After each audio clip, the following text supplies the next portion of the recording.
Guys, Deluded Guna, YouTube's N'Golo Kante, the best YouTuber at this. Enough of blowing my own trumpet. I don't know why I keep saying that. But yeah, Steve Rowley, I hope I've said his name right. Those of you that know about him, he's Arsenal's chief scout. He's stepping down. He's stepping down allegedly. We'll get onto that. But he's our chief scout. He's come a long way from initially his coaching days in non-league and Sunday league to getting a part-time position to now the chief scout at Arsenal. Some come up. He's been here for 35 plus years. He's been a cornerstone, a pillar of sorts of what you know. For those who don't know, his greatest find has got to be an 11-year-old Tony Adams, which if you actually, I'm not going to tell you the story now because it'll ruin it, but go and look at how they actually arranged Tony Adams' trial with Steve Rowley, because he actually wasn't even a certified Arsenal scout like that. So yeah, I don't want to ruin it. But yeah, so you can see what he's doing in regards to being the chief scout. No doubt, Wenger and him liaise, identify targets. Wenger's a manager; he has an idea if he wants a player. So let's just to make an example of it. Let's just say Arsenal today decided to sign Fekir. Now Wenger and I don't know, but Wenger knows Fekir is a good player, right? He clearly can't watch him 24/7 because he's got his duties at Arsenal, as silly as they might sound at the moment because we're crap. But he's got them, right? So let's just say, okay, I like Fekir. I've watched him. I think he's a good player. Steve Rowley, go and look at him. Go and watch him. He'll now watch him over 5-6 times. Find what he's good at, what he's bad at, see him away from home, see him at home, how he reacts, gain a rapport, because obviously the more time you watch a player, you know his characteristics.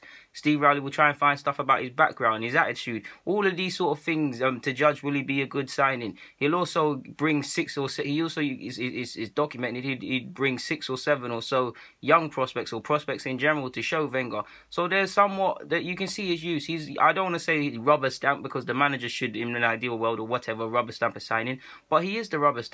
Wenger will identify a target. This guy will probably send out several other scouts, different scouts, to get different opinions, and then he'll be one of the last people to scout it. If he likes to scout a player, if he concludes that he likes what he sees, the deal's as good as done. Sometimes, of course, he's got to make sure Wenger likes it so it gets confirmed. But 9 times out of 10, it's him. Now, allegedly, he's stepping down as to what he perceives as scapegoating. We know Arsenal, we haven't got our targets for how many years, whether it's young targets, whether it's certified targets. We spent 2 years trying to get Lacazette.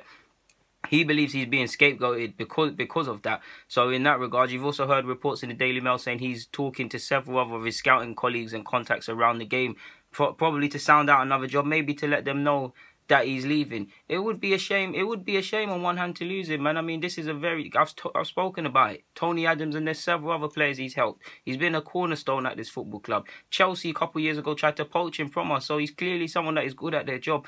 But when you consider that Arsenal, it's a close-knit family environment in that we're not really pushed. Wenger's been in his job forever. Glazides, Dick Law, which is stepping down, has been there for forever.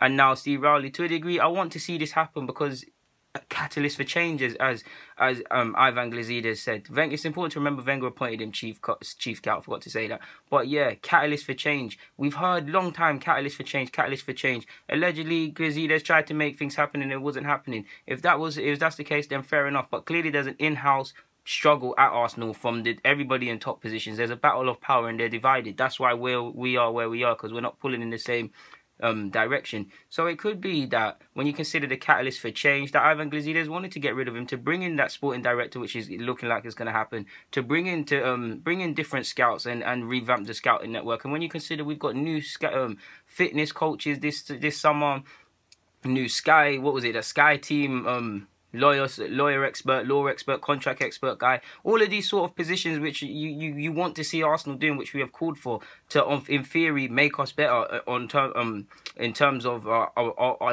off-field performance. So yeah, I don't know quite where I stand on this. On one hand, I want him to stay because he's clearly a certified individual, but on the other hand, these sort of things need to happen. We need to burst the bubble. April/March was the first time personally I heard of him, these rumoured talks leaving. There was talk of him leaving because he feels marginalised, because he feels scapegoated, and due to a certain other scout, I cannot say his name, but he used to play for us, Gilmandi, I hope I said his name right, French Don, his increasing influence within Arsenal and within the scouting department and things like that. So again, feeling somewhat marginalised. We'll never know the truth. But he's been here from 95, 96, however many years, man. He's been here forever. Not 1996. I don't know why that number's in my head, man. I mean, that's a year after I was born. Don't know why that's in my head. But either way, he's been there for 35 years. He's been there for like 35 years plus, man. In his position, I think he's held that scouting position since 96. That's why it's in my head. But yeah, man, like the guy, it's a shock to leave him, but if we're gonna bring someone 30 to replace him, or someone that's a bit more in the know and things, then fair enough. I can't critique. But this is someone that's typically been in charge of the typical scouting operations. No doubt he has a big database of scouts. We've probably, like every other big club, we've probably got scouts all over the world, from Australia to Somalia to all over Africa, all over Asia, all over Europe. So that's a big team of scouts. That's hundreds of scouts. Then obviously the higher you get, the lesser numbers. So I'd say he probably works with 15 or 20 proper certified scouts, and it filters down. Either way, he manages a big long list of scouts.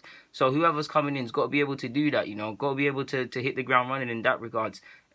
Obviously compiling dossiers on players and things of that nature for the club, man. Like,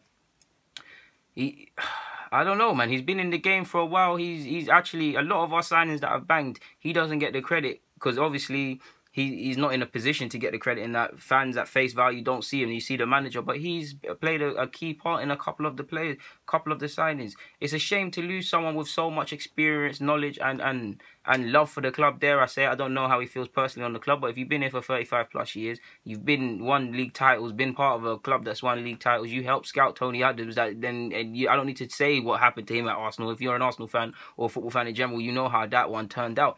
All of these things, it's a shame. It's a shame to lose him on one hand. It's a shame. But on the other hand, you're begging for these changes. You're begging for all of these people in close-knit positions at this club. You're begging for the bubble to burst. Even Glazides, don't get it twisted. You need to go as well. You can do this catalyst for change and then go yourself. But you get where I'm going, man. Like, on one hand, it's upsetting, but on the other hand, complacency has been crept into this club for too long. And that's not a personal attack at Rowley by any stretch of the imagination. This goes for several people in several positions, both on the playing front and on the sporting front. But yeah, man, it looks like he's stepping down. Yeah.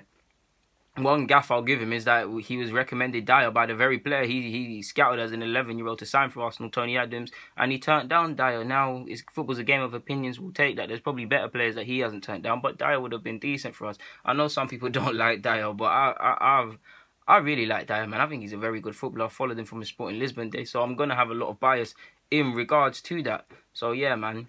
There's really not much more to be said on this front. Just thought I'd bring that to you. It's happened. I'm the Ludiguna, so in case you didn't check, anything to do with Arsenal, I kind of have a duty to talk about it with you guys. But on that note, I'm waffling too much. Enjoy your weekend, guys. DG, I'm out.